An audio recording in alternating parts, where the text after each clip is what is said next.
Welcome back to Guns and Gadgets, where we break down the critical legal battles shaping our Second Amendment rights. Today, we're diving deep into the case of Granada v. Campbell, a legal showdown challenging Massachusetts' controversial handgun regulations. Firearms Policy Coalition is back at it, fighting the unconstitutional firearms roster in Massachusetts. This case has been making headlines in Massachusetts since it was first filed on June 8th of 2021. It challenges Massachusetts' ban on constitutionally protected modern handguns commonly possessed and used for lawful purposes throughout the entire United States. In addition to state laws requiring that gun owners obtain a firearms identification card, or we call it a license to carry in Massachusetts, Massachusetts also prohibits the commercial sale of handguns that are not on its approved handgun roster, nor prohibited by the Attorney General's handgun sales regulations. As a result, Massachusetts residents are prevented from purchasing a large number of popular makes and models of constitutionally protected handguns. Like, for instance, you cannot buy a Gen 5 Glock in Massachusetts. Now, speaking of the Second Amendment, CMMG has a new product out. They released a video on it. I'll link it down below. It's on their YouTube channel, and I think you should really check it out. Let me know what you think about it. It's the 338 ARC Descent. We were out there at CMMG to unveil this new product and record our first shots and thoughts on it. It's a shorty, and we stretched that thing out to 300 yards. It's pretty impressive, and it's so much fun. It's like shooting sledgehammers downrange. The steel was actually louder than the operation of the actual firearm. So much fun.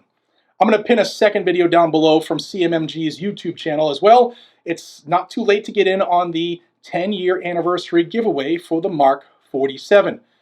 This was my favorite gun as I traveled across the country at different events. I loved to shoot this thing. It was always the longest lines. It was the loudest out there. I just love it. And don't forget to use code GNG10 when you're at CMMG and save huge. All right, back to this case. It's filed in federal court, and it pits the plaintiffs, which includes Stefano Granada, Cameron Prosperi, the Gun Runner LLC, and the Firearms Policy Coalition, against Massachusetts officials AG Attorney General Andrea Joy Campbell and Terrence Reedy, who's the Secretary of EOPS, which is the Executive Office of Public Safety and Security. What's at stake?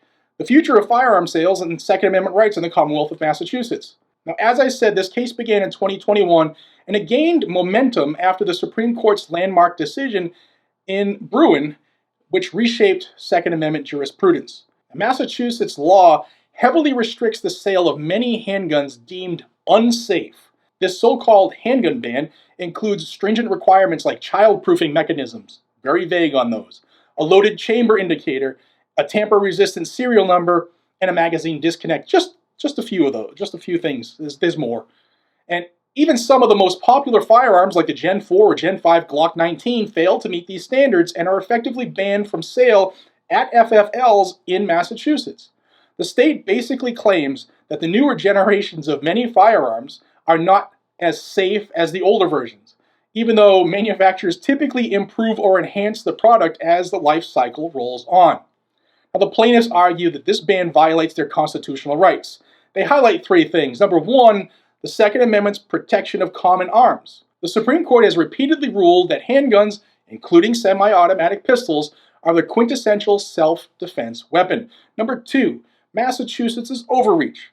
By dictating what firearms are safe, the state overrides the judgment of millions of Americans who trust and use these same firearms daily across the country. Number three, historical context. The Constitution protects arms in common use, and Massachusetts cannot rewrite this through restrictive laws. Now, following Bruin, the courts must analyze whether the challenged law is consistent with the nation's historical tradition of firearm regulation.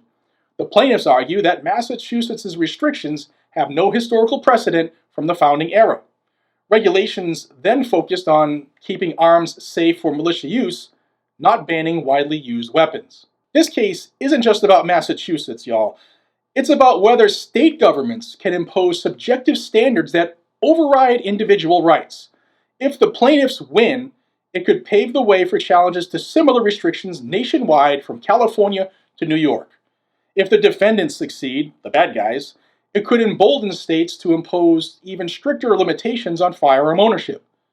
On January 6, 2025, FPC filed for summary judgment. asking a court to rule Massachusetts' handgun ban unconstitutional without a full trial. They argue that the ban cannot be squared with Supreme Court precedents like Heller and Bruin. This fight is far from over. Stay tuned as we follow this case and others that impact your constitutional rights. If you believe in defending the Second Amendment, like and subscribe to Guns and Gadgets. The button's right down below. Doesn't cost anything. Takes 2 seconds of your life, but it helps the channel greatly. Let me know in the comments, what's your take on Massachusetts' handgun laws? I think I know what you're going to say, but I'd love to read them so I can have a little giggle. Guys and gals, thank you so much for your time. Until we see each other again, stay safe, America.